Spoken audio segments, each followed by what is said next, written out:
में शिवारती बजाज हमारे साथ जुड़ गई हैं, टेक एक्सपर्ट है। शिवारती जी, बहुत स्वागत है आपका। टेक्नोलॉजी क्षेत्र में अगर हम बात करें, खासतौर पे स्टार्टअप की बात चल ही रही थी, कितनी रियायत सरकार की तरफ से मान रही है, कितना फायदा सरकार की तरफ से दिया गया है? Thank you. It's a pleasure आपके साथ पोस्ट बजट डिस्कशन करने के लिए आज।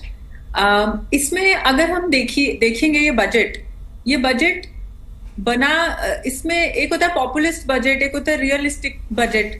This budget is very entrepreneurship और स्टार्टअप सेंट्रिक बजट। इसमें entrepreneurship, startup economy, digital economy, health care economy को काफी बूस्ट दिया गया है। जैसे कि अभी हमारे प्रधानमंत्री श्री नरेंद्र मोदी जी ने कहा कि ये सब आत्मनिर्भर भारत बनाने के लिए एक एफर्ट किया गया। तो अगर उसके हम पॉइंटर्स देखें, मैं आपको विद इन 30 सेकेंड्स में अगर आप उसके मेन पॉइंटर बताऊं, तो इसमें सबसे बड़ी बात ये हुई है कि इसमें एंजल टैक्स अबॉलिश हो गया, जो कि स्टार्टअप इकोसिस्टम के लिए एक बहुत बड़ा बूस्ट है। अगर हम एंजल टैक्स समझे तो एंजल टैक्स वो होता है जब एक स्टार्टअप बन रहा होता है और उसमें जो छोटी छोटी इन्वेस्टमेंट्स आती हैं, जो शायद ये डिसाइड करती है कि वो स्टार्टअप जिंदा भी रहेगा कि नहीं।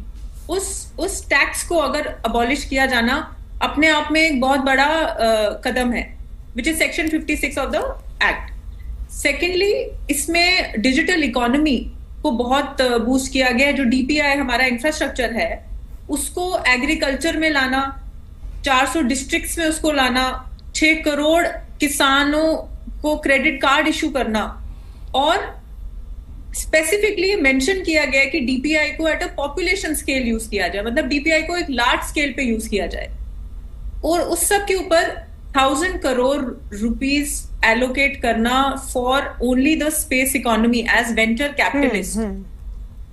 ये भी एक अपने में स्पेस टेक, डिफेंस टेक के लिए एक डायरेक्ट बूस्ट है। और ये सारे बजट्स को एनहांस करना फॉर ट्रेड्स प्लेटफॉर्म। सो आप अगर ये देखेंगे, स्टार्टअप्स, एंटरप्रेन्योरशिप, एमएसएमईज, टेक्नोलॉजी, इन सबको बूस्ट करने के लिए चीजें की गई हैं। और above that, from a company law perspective, जिसे हम कहते हैं कंपनीज अगर किसी को वाइंड अप करना है, उसके लिए भी प्राविधान किए गए हैं। जो आईबीसी है हमारा सॉल्वेंसी, कंपनी सॉल्वेंसी के लिए, उसके लिए उसको सेटअप किया गया टेक प्लेटफॉर्म के तहत, और ये डायरेक्शन दी गई है कि कंपनीज इंसॉल्वेंसी जल्दी की जाए। और for MSMEs, Mudra loans, for health care, आपने मेडिसिन, कैंसर मेडिसिन में से एक्सपोर्ट ड्यूटी को जीरो करना। And these are some of the key highlights जो मैं आपके साथ शेयर कर रही हूँ, जो आप ये देखिए कितना डायरेक्ट इंपैक्ट ला रही हैं ये हमारी इकोनॉमी में।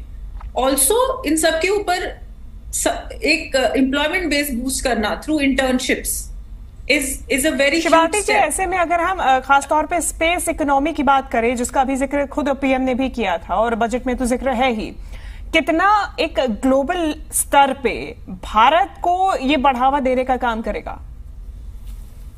बहुत अच्छा सवाल है ये। स्पेस इकोनॉमी अगर हम समझें, स्पेस इकोनॉमी बेसिकली कहाँ पे उसका डायरेक्ट इंपैक्ट आता है? स्पेस इकोनॉमी का डायरेक्ट इंपैक्ट आता है हमारा डिफेंस टेक पे। दूसरा इंपैक्ट जो इसका इनडायरेक्ट इंपैक्ट आता है, वो आता है ई कॉमर्स। जैसे हमारे ड्रोन डिलीवरी सिस्टम्स एक्सेट्रा, ये सब भी इसके अंडर आएंगे। जैसे आज की डेट में हम ऑर्डर्स करते हैं, स्विगी, जोमेटो एक्सेट्रा, ये सब हम ड्रोन से delivery, that is space economy. Defence tech, जब आर स्पेस शटल्स स्पेस में जाना, ये सारी इन सब की जो टेक्नोलॉजी का बूस्ट है, ये सब नॉट ओनली इंडिया को आत्मनिर्भर बनाएंगे, पर एक ग्लोबल स्केल पे भी हमारा प्रभाव बढ़ेगा इन सब की वजह से।